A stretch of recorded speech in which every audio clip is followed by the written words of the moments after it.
Gracias por su presencia aquí en el Nacional. Y hablando del Nacional, que es uno de los íconos de los medios de comunicación, yo quería robar un minuto de mi intervención para expresar el duelo que nos embarga a todos los parlamentarios y al país por la desaparición física de ese gigante de la comunicación social en Venezuela, nuestro querido y siempre bien ponderado Chivo Negro, para llamarlo en términos coloquiales, y anunciarles que esta tarde nosotros en la Cámara hemos solicitado un derecho de palabra para presentar un acuerdo de reconocimiento a la labor de Oscar Llanes.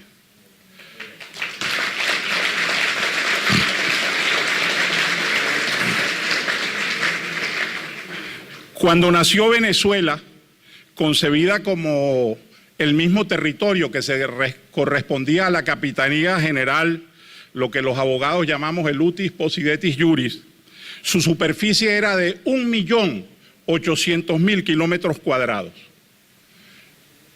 En pleno siglo XXI, 200 y tantos años después, hoy, sin haber disparado un tiro, hemos perdido la mitad del territorio por las mutilaciones lacerantes que hemos sufrido, por errores nuestros y por ceguera nuestra, como por ejemplo rechazamos el Tratado Pombo-Michelena y después acogimos el Tratado de Limitación de 1941 con Colombia y lo que nos está pasando ahora en el Esequibo, que explicó perfectamente mi compañero William Dávila. Pero resulta que durante el régimen chavista ha surgido otra modalidad mucho más peligrosa de pérdida territorial, que es la presencia de grupos armados irregulares extranjeros infiltrados en zonas fronterizas en las cuales copan casi todos los aspectos de la vida cotidiana ante la ausencia del Estado venezolano. Y esta nueva forma de perder territorio y de perder soberanía tiene un eje transversal, un hilo conductor durante los últimos 14 años. La improvisación y la ignorancia unidas a la ceguera ideológica y la sumisión a Cuba. Eso es lo que en esta mañana vengo a denunciar que pasa en la frontera para que se conozca en todo el país. Estos grupos actúan de manera activa, amenazante, interventora, violando la soberanía nacional, a pesar de que la Fuerza Armada Nacional Bolivariana controla el acceso a todos los pueblos de la frontera mediante la instalación de múltiples alcabalas y puestos de revisión que solo sirven para la matraca. Los guerrilleros y los paramilitares cobran vacuna, extorsionan, secuestran a ganaderos y agricultores, dirigen escuadrones de sicariato, castigan a los irredentos, fusilan a sus enemigos. Pero lo más grave es que la gente se acostumbró en el Táchira, en Apure y en parte de Barinas a que estos jefes de los grupos armados irregulares impartan justicia, resuelven las disputas familiares, deciden separaciones de bienes en casos de divorcio, dan veredictos cuando hay problemas de linderos entre las fincas, castigan a los que roban ganado, resuelven los casos en 24 horas y la gente se pregunta entonces, ¿para qué voy a ir a la Defensoría del Pueblo, o a los tribunales o ante el fiscal si eso va a durar mucho? Voy ante el jefe de la guerrilla o de los paramilitares para que me resuelva el problema.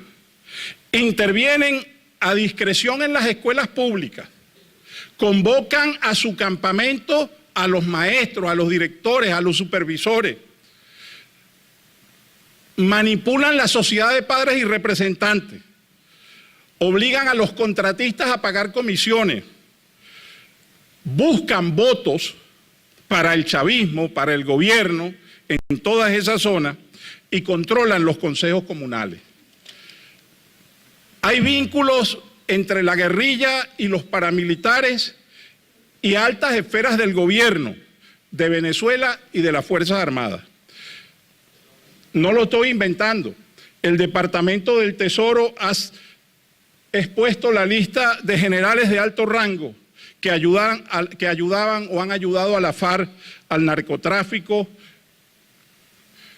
y se ha hablado en Venezuela con certeza del cartel de los soles, y se ha hablado también de un Estado fallido. Y eso es lo que está pesando en esta hora aciaga de la patria para que los militares que están dirigiendo con un sesgo ideológico y con un sesgo de corrupción actualmente a nuestras Fuerzas Armadas se hagan de la vista gorda con la grave situación que se vive en el país. El gobierno de Venezuela, entonces, en la frontera no ejerce la soberanía ni garantiza la integridad territorial. Están en complicidad con estos grupos. Yo he dicho que, por ejemplo, en el estado Táchira, en Naranjales o en la zona de San Josecito o en la zona del Piñal, que es el sur del estado, o en el páramo del Tamá, que está en mi circuito electoral, o en Llano Jorge, en San Antonio, en Betania o en Delicias, lo único que le falta a estos grupos irregulares armados es que claven la bandera de su insignia en la Plaza Bolívar de nuestros pueblos. Usted los ve caminando en pelotones por las carreteras, por los caminos. A las 6 de la tarde hay un toque de queda no declarado en todas esas poblaciones, porque a esa hora bajan lo que los paisanos míos llaman los del monte y se van a divertir en los pools. Hasta la policía del estado se encierra y no sale después de las 6 de la tarde, que es la hora en que acarrean las drogas, pasan la gasolina hacia Colombia y hacen todas las operaciones de bandas criminales en esa zona. Pero eso no solo opera en el Táchira, sino que eso también pasa en el Nula, en el Alto Apure. Eso pasa también en Arismendi del estado Barinas. Pasa también en Machiques del estado Zulia, en la Villa del Rosario, en la zona de Colón. Por ejemplo, en el Táchira, la gente no lo cree. Lástima que no lo podamos ver en la pantalla, pero aquí está una prueba del sitio donde están el campamento de la FARC y el ELN que se comparten allí. Porque los paramilitares no tienen campamento en Venezuela. Los paramilitares operan del lado colombiano y viven en casas de cualquier vecino y en camuflaje del lado venezolano. Pero los guerrilleros sí tienen campamento. Aquí está la zona de la invasión. Por aquí se trafica la gasolina. Y aquí están los cambuches, que es las chozas esas que levantan los guerrilleros, y es su centro de operaciones. Y esto pasa en el páramo del Tamá y en un tercio del territorio del estado Táchira está tomado por los grupos irregulares armados extranjeros. Allí opera la FARC, que nosotros lo llamamos los faracos, opera el ELN, lo llamamos los helenos. Y por el lado de los paramilitares operan las Águilas Negras en la zona norte del estado Táchira, los jurabeños y los rastrojos en una pelea a muerte en la zona del eje San Antonio-Ureña. El jefe del CICPC en el Táchira fue asesinado en Guarumito, una población del Táchira, hace 2 meses, por estos grupos irregulares armados. El presidente de Venezuela, el ilegítimo, fue a la frontera. Y adivinen, en vez de hablar de estos temas, habló fue del problema de Siria. Le llevó electrodomésticos y les ofreció y les entregó créditos de carro a los militares que están acantonados en la frontera.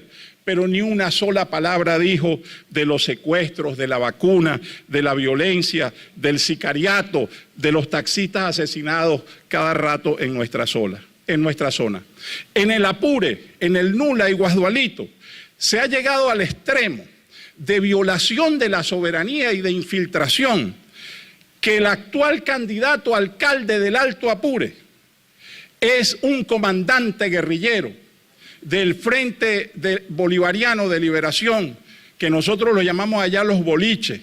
Este señor José del Carmen Alvarado, alias el comandante Petete, está allí buscando los votos, y la guerrilla va el día de las elecciones y saca a los testigos nuestros de las mesas y ejercen el control de la votación, buscan a la gente en las casas y los obligan a eso. Pero hay tragedias graves, como por ejemplo las peleas entre ellos mismos.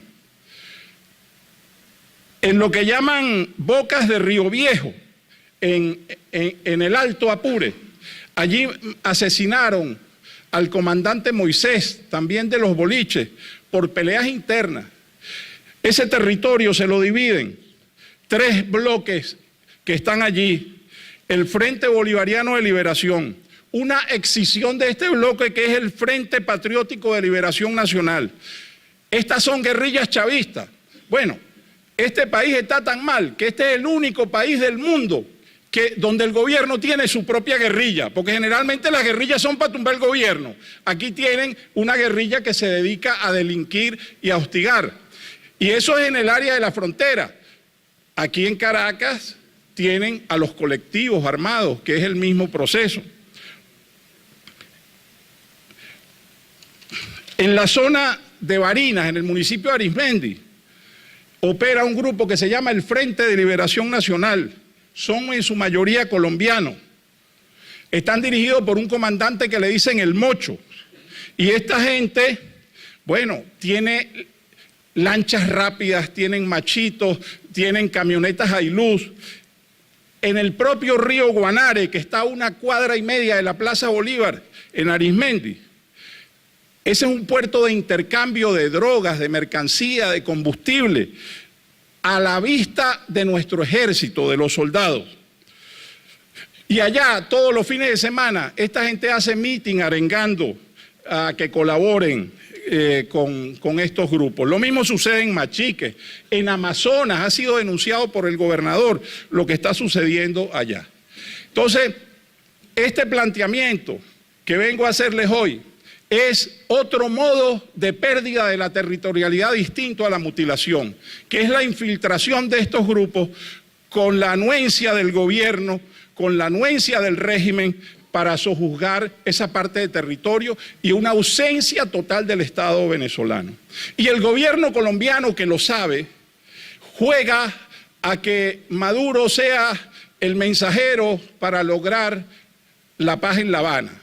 Nosotros hemos dicho allá en Colombia que la paz duradera de Colombia pasa porque esa guerrilla, esos grupos irregulares armados extranjeros se desmovilicen y sean expulsados de Venezuela. No habrá paz definitiva en Colombia ni en toda Latinoamérica si aquí no se vuelve a esa gloriosa etapa en que nuestras Fuerzas Armadas combatían la guerrilla, hacían persecuciones en caliente y acabaron con ese tipo de delincuencia. Esta mañana leí un tuit de Otroba Gómez que decía: Venezuela no está al borde del abismo, va rodando por un barranco sin fondo. Y eso es lo que parece desprenderse de lo que nosotros hemos dicho aquí. Y concluyo haciendo una reflexión.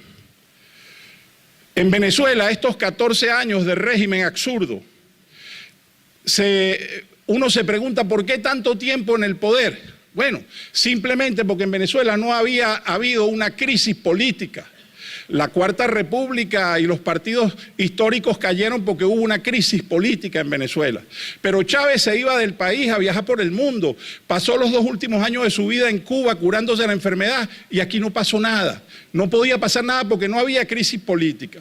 Los sucesos de Altamira fueron una crisis militar. Aquí ha habido crisis de valores, aquí ha habido crisis de alimentación, de desabastecimiento, pero no había crisis política y sin una crisis política no se puede cambiar de régimen.